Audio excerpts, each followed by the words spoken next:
Welcome to this week's edition of Hawk Talk. I'm Seth Morkirky. I'm Colter Hickok. And we have a guest from a town that you might recognize. We're going to let him introduce himself, where you're from, and what you do here at DSU. Hi, I'm Dakota Mansfield. I'm a senior here at Dickinson State. I run track and cross country, and I graduated from New England High School. So this senior year, talk about there was only two other seniors, or one other senior on the men's side, two seniors on the women's side, but you guys kind of had to form your own culture this year as seniors. So talk about that a little bit. We did. The seniors before us, Tristan, Gio, and Trey Smolik, it feels like they've been here forever. They were great leaders. They were only here for 4 years, but they really left a lasting legacy. They were great teammates. But Ernie and I, we had to step in. We had to do things our way. It was a little different, but we have like a totally new team this year. Great group of guys, really young, and I think we did all right. These guys made our job much easier. They're all hard workers, competitive. It's exactly what we want. So in track, you have that mid-distance, but how was the transition from going to mid-distance to the longer distances of cross-country? It's a transition.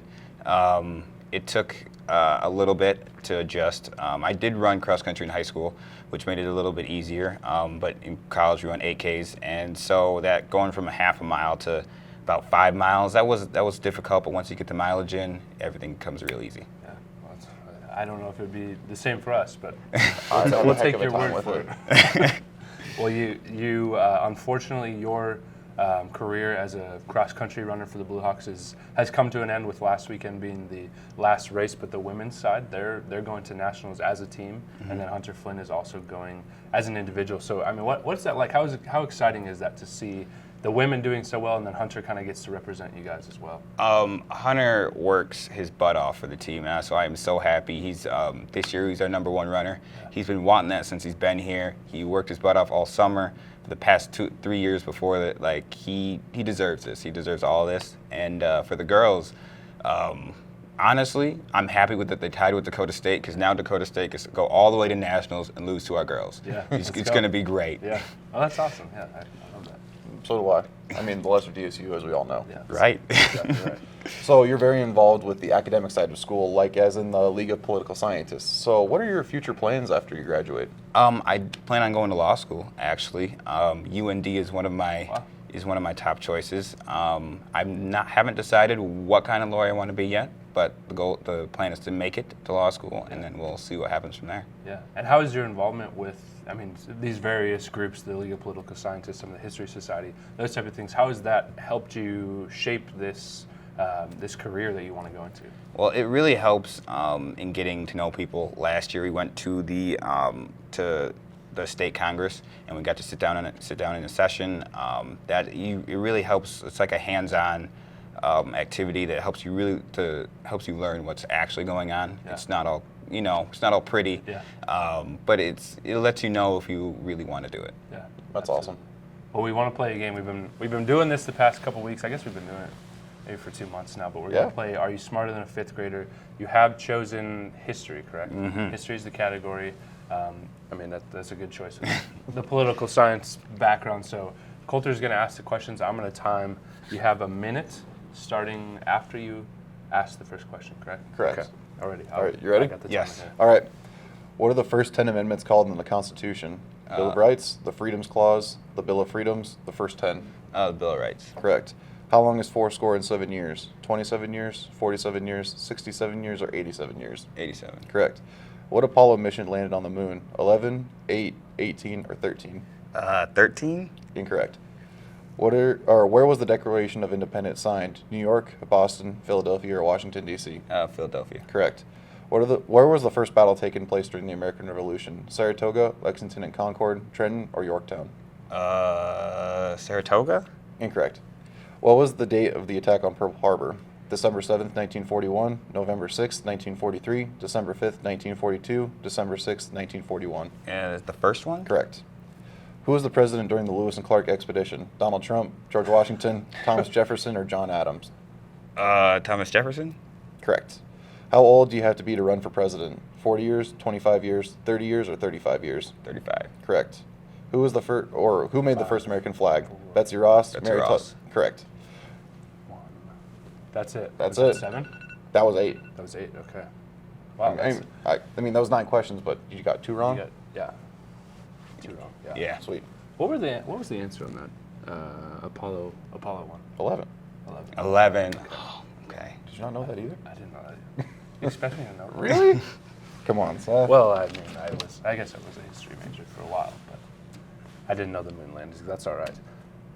Well, getting back into some questions we want to ask, as you go from cross country, which is, I mean, you're basically outside for most of the running, and then you go into indoor, and then you go out to outdoor again, outdoor track. What's the thing that you're kind of most working on as you go into these next seasons?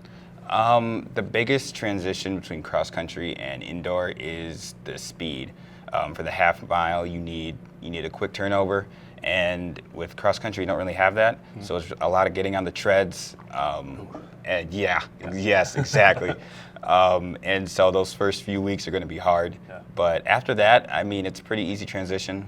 Most of us have been doing this long enough that it's just you just do the work and it's you do well. And you're gonna take about a week off, and then you're jumping right into things. Is that? Yeah, indoors starts January, and it goes from about January and I think conference is mid-February, so it's real short. Yeah. You only have so much time to really get what you want done.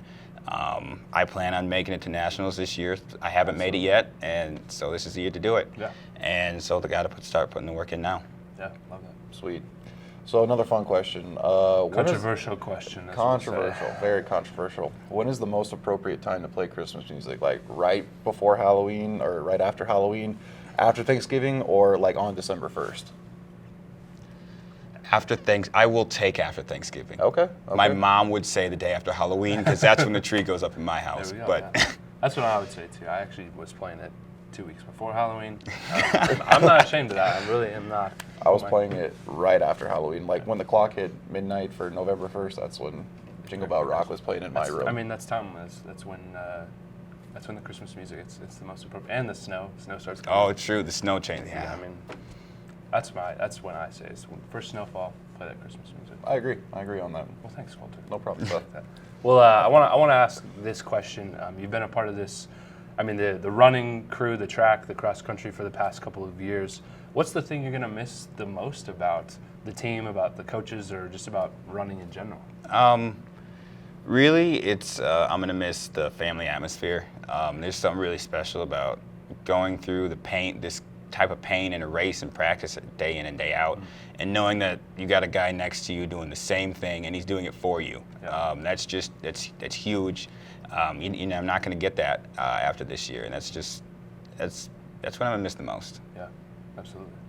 Going from high school cross country and track and going to finishing your senior year during track, did you have any like pre-race rituals or anything like that?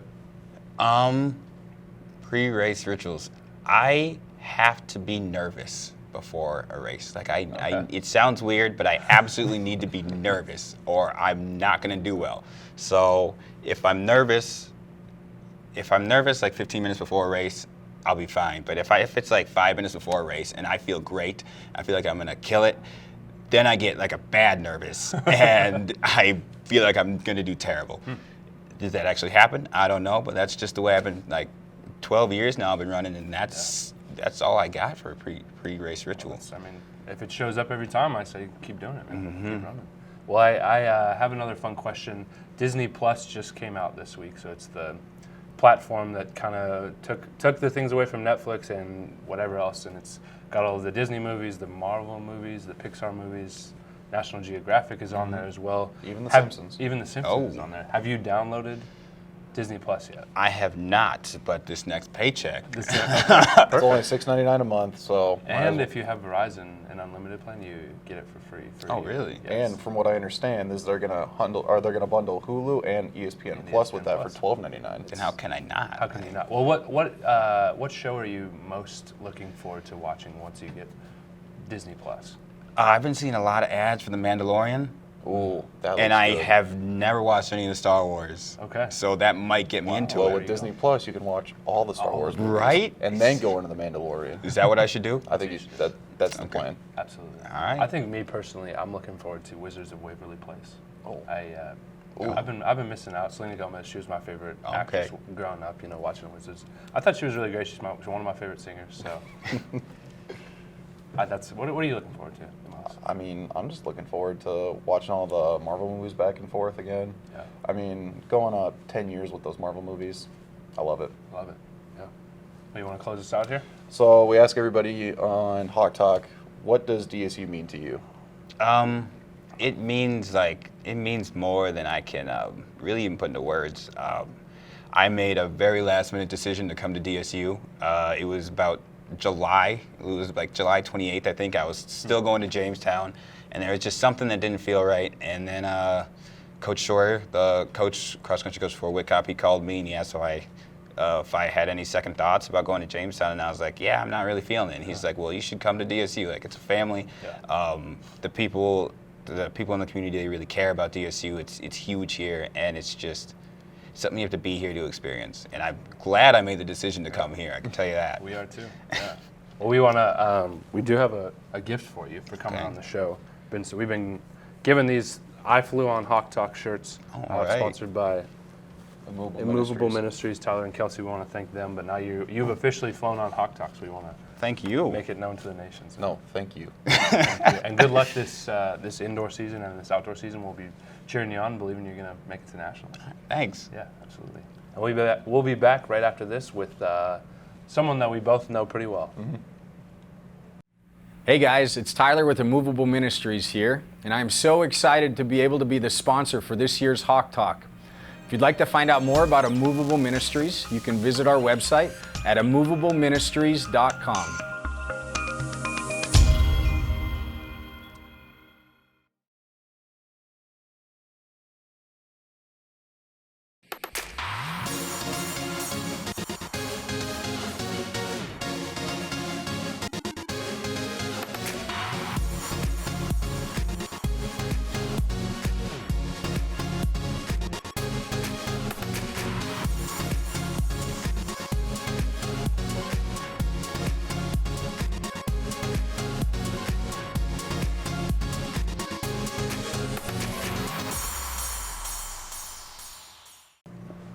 Welcome back to Hawk Talk.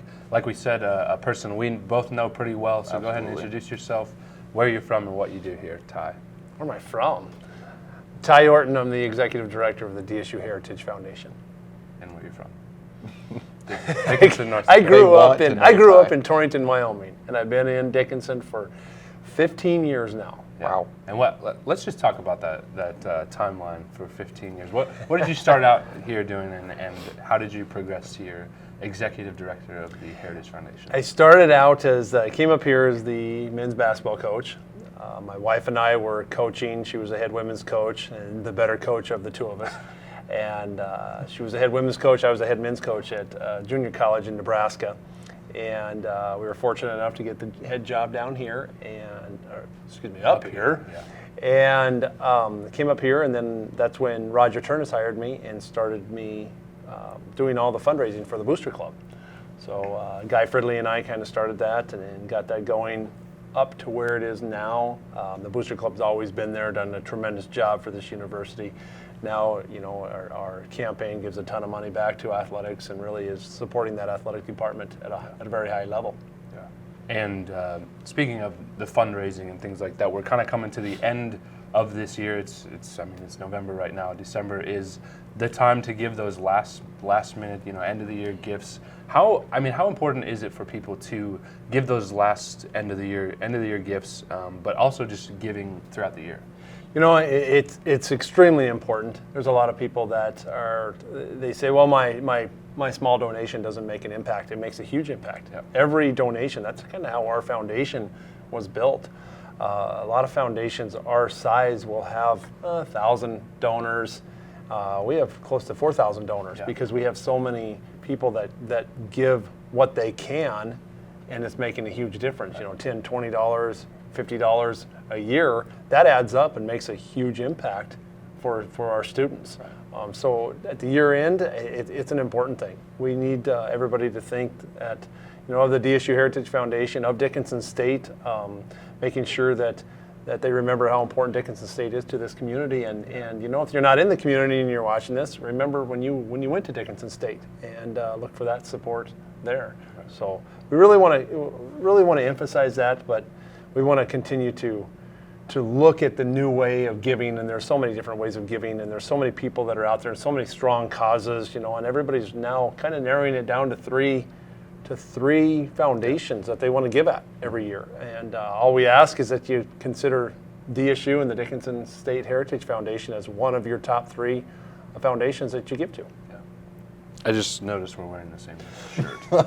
We do that a lot. We do that a lot. We actually went to... I mean, you guys were each other for Halloween. We were, yeah. That's right. Ty put in a nose ring. I had a nose ring. To It was match good. me, so we were twins on Halloween. It was a clip-on. We should ask him the Halloween question, or the Christmas music Oh, question. yeah. So, Oh. this is a little controversial, answer. but when is the right time to play Christmas music? Like before Halloween, like right after Halloween, or right before Thanksgiving, or just right after Thanksgiving? October 1st. October 1st. We're early. That's a good. October yeah, 1st. I'm almost positive that's the same answer that you gave. I think it's pretty similar. We did. Well, Yep. around the office, Ty and I play Christmas music in our own offices. Yep. And we have to wait until, what is it, probably after Thanksgiving is when they'll let us start to playing play it it a lot out. more. I played it the other day, and They were happy. we're very happy. But yeah, speaking We of, were just asking them to get us our Christmas presents. That's all we were trying that's to all do. yeah. Well, speaking of Christmas, we do have Yule time coming up, December 14th. Biggest fundraiser of the year. I was actually just talking to some people last night. They were asking, what is Yule time? So I got to explain it. But how would you explain Yule time, and what's the importance of Yule time to DSU and to the Dickinson community? Yule Time's been going for, I believe, 23 years now, and it's just it's really developed over the last several years. Ever since we started the Heritage Foundation, it's been kind of a costume party, to be honest with you. It's more of it does have a theme. The previous Yule time, traditional Yule times are you travel around the world, you have different types of food, and you pick a country, and that's how it is. We don't really do that anymore. We have more of the decades, and we celebrate the decades and what those decades did for Dickinson State University. But Yule time is our largest fundraiser, and it supports academic scholarships, it supports athletic scholarships, it supports club scholarships. I mean, it is all the way around the whole campus, and we're very fortunate to have this. It's a huge event, 240 people, 250 people. It is highly sold out. It's not even advertised. We have been sold out for over 2 weeks now, and we have auctions. We have online auctions, so if you can't attend, you can buy all sorts of. I think the online items auction to do will be that. up next week, so we'll announce that on Hawk Talk next week. But keep going. Good. So no, and we have numerous donations will be matched this year. So we still have some money for a match. So every $2 that we raise at this event, another $1 will be matched. Mm-hmm. So we're hoping to hit that $50,000 of matched money. So Yeah, and not only, I mean, Yule time. Our schedule is a little different because we work on the school year, but we're also on a fiscal year, and so we're actually looking ahead into next year, into January, February, and in February we do have the Bike-a-thon, and this will be the third year of doing the Bike-a-thon, and I know that's been one of those events that I think we're all kind of trying to get used to, and the Dickinson community is trying to get used to, DSU is trying to get used to. So what's the importance of the Bike-a-thon, and what is it? Bike-a-thon, I did work at Sanford for a short amount of time, and we did have permission to kind of use their idea and use it as a fundraiser for us. But it's a team of 5, and they ride for 20 minutes apiece, and they go get donations, and that team will come together and they'll say, well, we're going to ride for the Fine and Performing Arts for their greatest need. Maybe they need, a new drum set or anything like that. They'll sit there and they'll go raise money, and as much as they can raise, each person. And we have prizes for the person who raises the most, the person who rides the most. But it's all a stationary bike distance and competition, and it is a really fun, and it's 1980s. We don't know what type of 1980s. Last year it was the movies, and we had a team dressed up as the Goonies. We had teams dressed up as all sorts of different movies. So the Breakfast Club and all of those. So that's a really fun event. For some reason, we kind of go for the costumes with. We like to do costumes. And We like dressing up. We like the cool dressing thing up. about that event is it's 8 in the morning or 10 in the morning or something like that, but you're getting exercise as you're raising money, and so it's completely different from any other fundraising that we do, any fundraiser that really the Dickinson community has. And so I think the past 2 years has kind of just been trying to get people aware, but this year we've got some sponsors, we've got some people who really want to help out, and I think it's going to be quite a big event. We got a DJ coming in even too. Yep. Big time DJ. Big time. DJ. Well, should we play Are You Smarter Than Fifth Grade? Might as well. Okay. Ty's really nervous about this, but you've picked health, correct? Okay, I did. As your, I did, I guess. Yes. okay, so tell them the rules here. So Seth's going to start the timer. You got 1 minute. He'll start the timer as soon as I'm done reading the first question. You got All 10, right. 10 questions to 10 answer. questions, and you answer them as fast as you can. I'll let you know if you're correct or incorrect, but you got this? We'll see. Okay. All right. What type of exercise strengthens the heart? Resistance, aerobic, weight training, or relaxing? Aerobic. Correct. Dentists say we should brush our teeth how many times a day? 1, 2, 3, or 4? 3. Incorrect. It's 2. Ligaments connect bones to what? Muscles, bone, or tendons? Bone. Correct. What do white blood cells do? They repair bones, are just there, or they fight viruses? Fight viruses. Correct. Hair color comes from what pigment called what? Paint, dye, genes, or melanin? Genes. Incorrect. It's melanin. What is the longest bone in the human body? A humerus, tibia, femur, or ulna? Femur. Correct. What does the ACL stand for? I don't know, but I blew it in college. It is the anterior collateral ligament. How many bones do babies have at birth? 206, 250, 267, or 300? 300. Correct. How many parts of the brain are there? 1, 2, 3, or 4? 4. Incorrect. It's 3. What is the stage of life where a guy's voice changes and girls get moody? Puberty. Correct. You got 6 right, and just on time.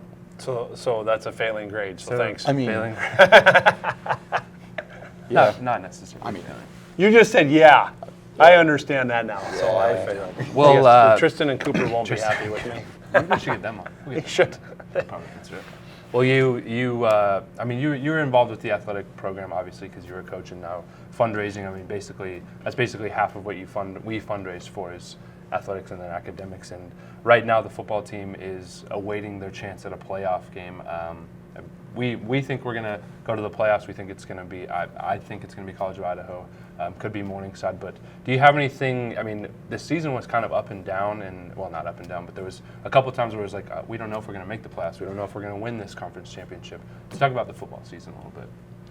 You know, I think the Coach Stanton is a phenomenal person. He's a phenomenal coach. Absolutely. You know, and to step in the shoes of one of the top 10 winningest coaches of all time, that's a hard spot to step into. Yep. Sometimes when you go into a program that's losing and you start to win, that's a lot easier than to step into a winning program. And you have Hank and you have Pete, and those two made sure that the transition was strong. You see tendencies of both of them in there. You know, everybody's a coach, and nobody's more of a coach, you know, than on a basketball court. You walk off the court, oh, you should have done this. Everybody's played basketball in their life. Not as many as played football, but you know, you see tendencies that Hank did, that Pete does. But there were a lot of records set this year. I mean, many. It was crazy. I mean, Hayden did some phenomenal things, and that game where he put up 602 yards or whatever it was, crazy. It would have been lost in the shuffle if they wouldn't have won. Well, right. And Pete got his 50th And his win 50th just win. recently. You know, there's a lot of things. Dickinson State is a very proud institution with their sports. Right now it's football. Everybody's writing on football. Everybody's looking at that. But there's so many other avenues that football team brings up, so many different things, and there's so many different things that are so strong right now at the university. So looking at the football season, I think it's a highlight so far of what's going on, but it's setting the stage for all the other programs, not just athletic. Everybody else needs to go up to that level. You know, 5 straight conference championships, that's phenomenal. Yeah. That's great. And the women's cross country team. Did the Absolutely. Same thing. Yeah. Five in a row there. I mean, those were things that those kids are going to need to remember. But a lot of people forget how much time coaches put in. Yeah. They think that, oh, look, I want to be a college coach. Small-time college coach, a Dickinson State NAIA coach, 90-hour weeks. You're not making a ton of money. You don't have a lot of help, and you need to recruit a lot of kids. Mm-hmm. And when you have that responsibility of recruiting kids, you make sure that you do the best for those kids. Yeah. They're in classes every day. You're helping them through mental problems. You're helping them through relationships. You're helping them through family problems. It's constant. You're on 24/7. Mm-hmm. You know, and to watch what our coaches do every day and how close our students are to those coaches, That's impressive. That shows how much that our coaches care, and our professors the same way. Yeah. Right. And there's right now we're making a push to get more students to come in and for retention to increase as well. And I think that's, I mean, over the next couple of years, we're going to keep growing and growing and growing. And one of those areas is baseball. Baseball has come back. We're in the process. Coach Dahl is in the process of. He's probably out there recruiting right now as we speak, just at various places, and we're also trying to increase scholarships for them because, I mean, they had nothing, and now we're trying to grow their bucket, so to speak. And I mean, how important was it to bring baseball and the JV sports and just add, I mean, even adding eSports and things like that to our resume at Dickinson State?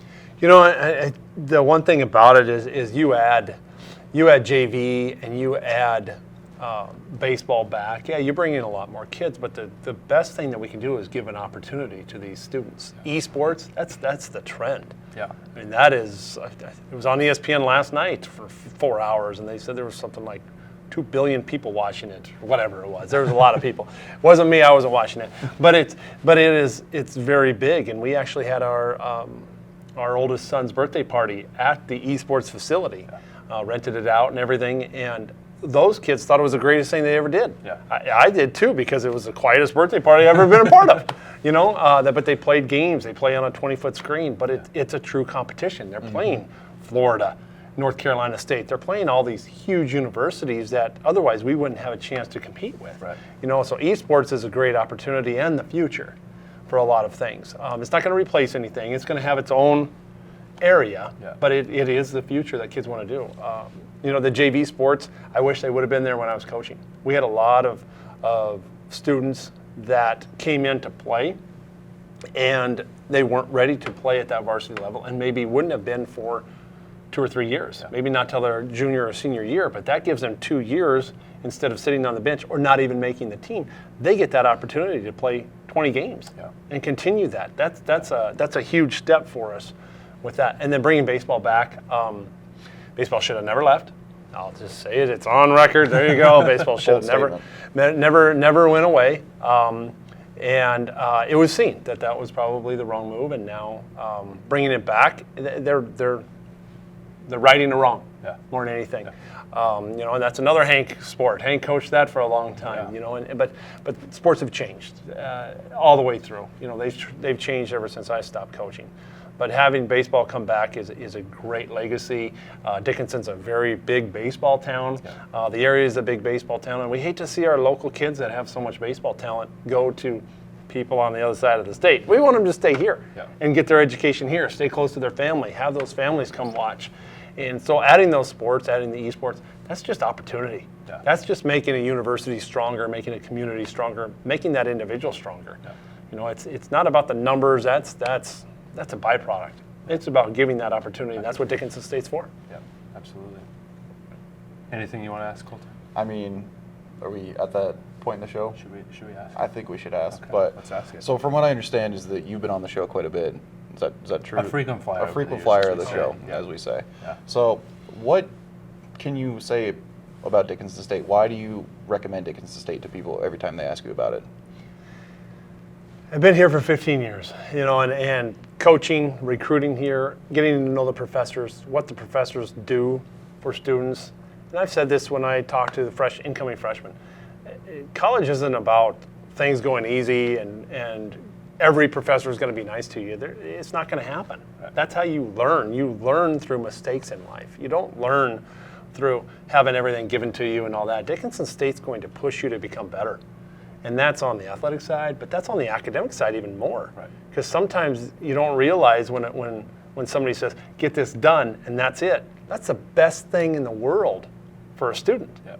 Because now they're going out on their own, and they're going to figure out that they can succeed on their own. But there's always somebody back there at Dickinson State.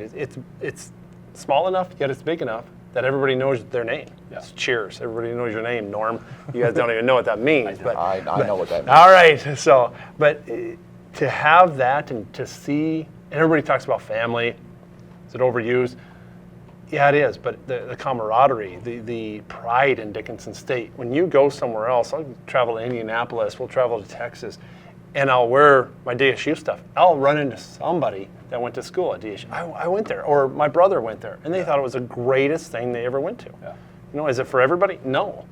But if you give it a chance and you see what it is, you're going to see that this is one of the best stops that you'll have in your life. So what can I say for Dickinson State? I can't stop because it's just constant. They constantly give back, sometimes good, sometimes bad, but the bad is what makes the good. Yeah. So, Yeah. Very well said, Ty.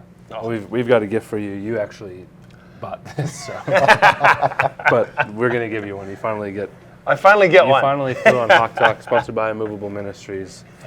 There you go. Well, thank you, sir. Wear it at work today. I will. Okay. I'll wear it Perfect. Or tomorrow. at the big read tonight. So. Yeah. Well, we want to thank you all for watching. We've been having fun with Ty, but it's time for him to go. Time for me to go. Just Thanks. kidding. Thanks for coming on. We'll probably get you on in the spring, I'm sure. All right. With Ellie and I. With Elliot. Oh yeah. That's right. It's coming on. Well, we'll be right back after this with a quick recap. Here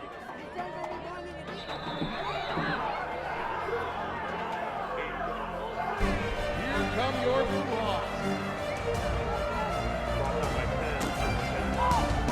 Steps into the throw, in the wind, down to the goal line, and caught! Touchdown, Blue Hawks!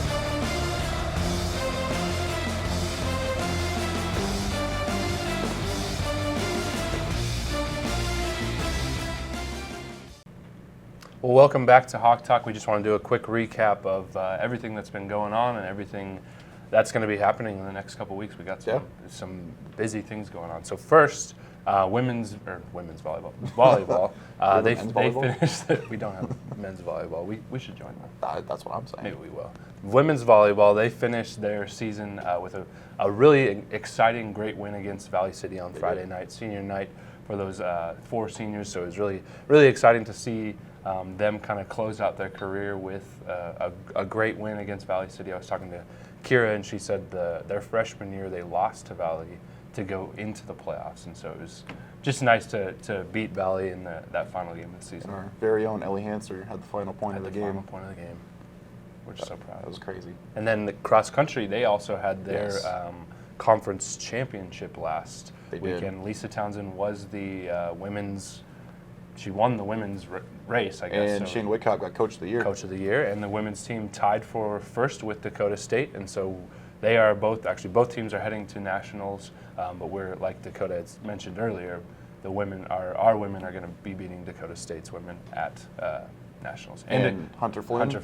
is also going to Bellevue, Washington. Yep. Not Bellevue. It's Vancouver, Washington. Vancouver, Washington. Yeah. So they're at the same place, right? Yes. Yes. So they'll all be heading out there next week, I believe. And so we're excited for them. Good luck to them. We won't be able to get any of them on before they leave because they leave early in the week. And they so, do. Good luck to them. We're excited about that. And football. We moved up from 21st to 18 in the NAIA coaches poll, so that's great. That's really great. Hope we're going to make playoffs. I mean, we're going to make playoffs, but because Waldorf, they beat Valley City at Valley City, which was crazy. It was a 28-7, right? So I mean, what a good win for it. We were the only time we'll cheer for another team in our conference is when it's going to help us out. So exactly. We were cheering for Waldorf.